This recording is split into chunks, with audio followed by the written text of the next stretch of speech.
So I've done a few of these by now, and I thought it might be worth doing a short one to provide some context, and essentially the context on who and what I am.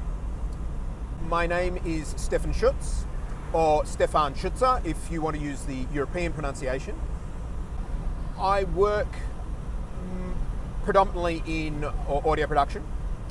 I used to refer to myself as a composer sound designer, and I will go into why I no longer refer to myself as a composer in a later video. These days I probably refer to myself as an audio designer or a sound designer and recordist, because I do a lot of location recording. I was trained as a classical musician.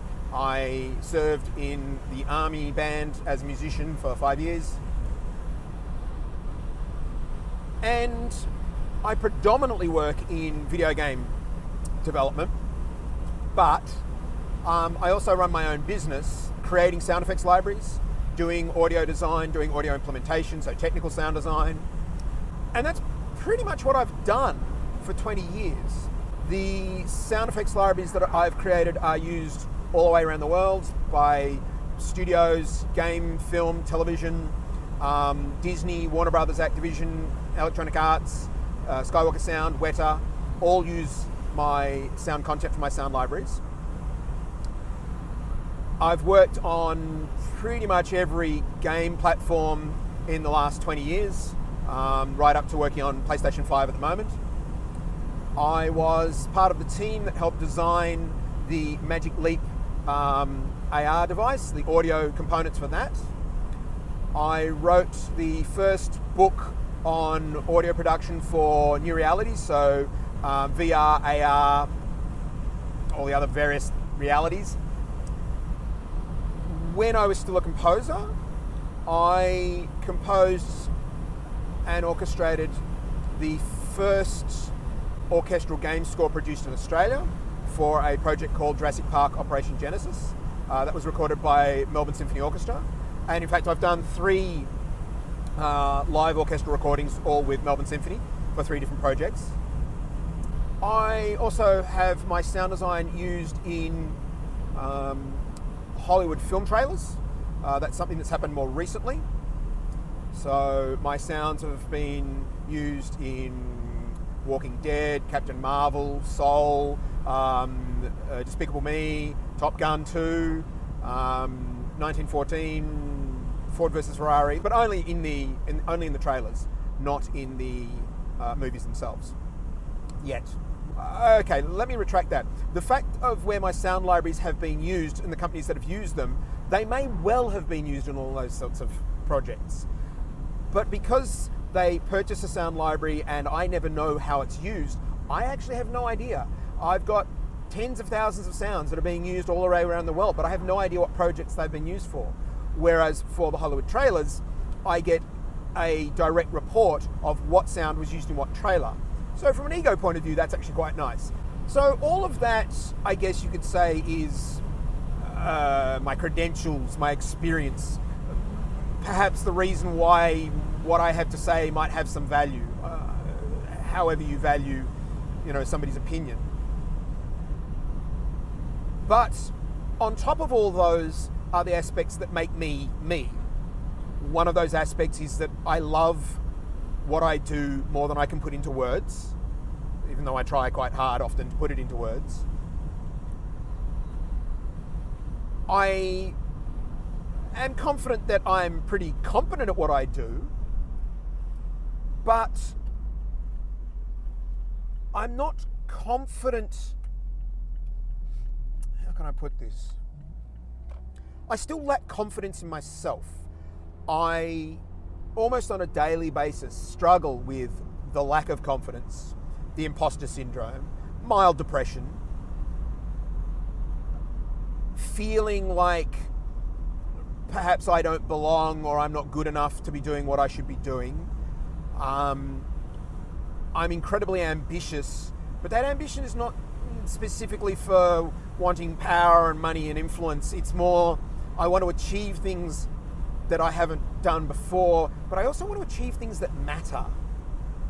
I want to do things, I want to create things that have meaning to other people, because otherwise I don't really see the point.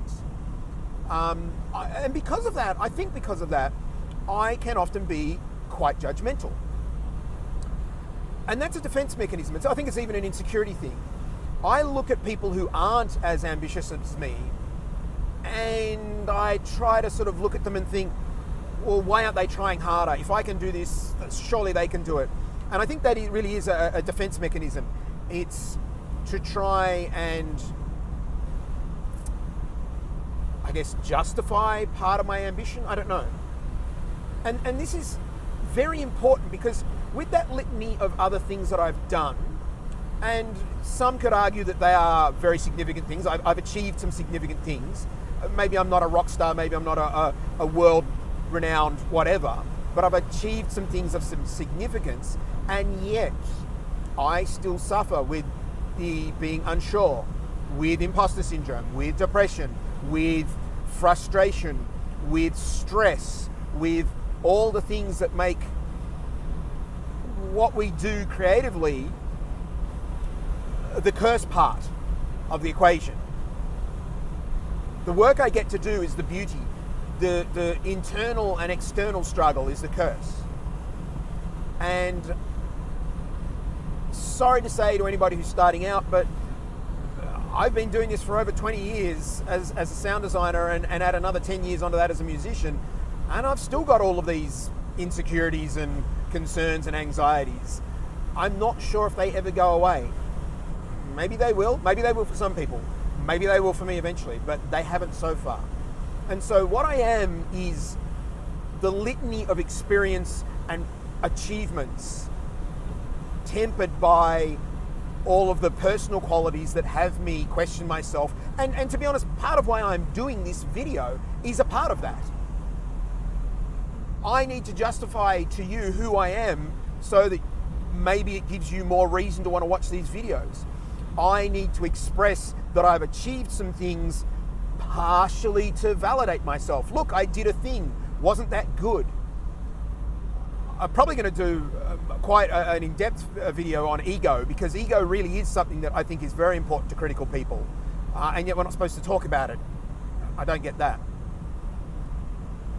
I am a massive nerd. I love Star Wars. I love the Marvel Universe. I love computer games. I love all sorts of nerdy things. That bit I'm not so insecure about anymore. I guess I've grown old enough that I can cope with that sort of part. But this is the thing. Every single one of us is a conglomeration of dreams, hopes, desires, anxieties, frustrations. You know, I when I grew up and I was 10 years old and I watched Star Wars, I wanted to be John Williams. I didn't do anything to become John Williams, and thus have not become, you know, a movie composer. And I know people who have become movie composers. Doesn't mean that I haven't worked really hard, but perhaps back then I didn't have that burning ambition. That took time to develop, and that's something else that is interesting and important to know. It can take time to develop ambition and develop an end goal and work out what you want to do. Patience is definitely something you have to have, and for some things I have patience, for others I definitely do not.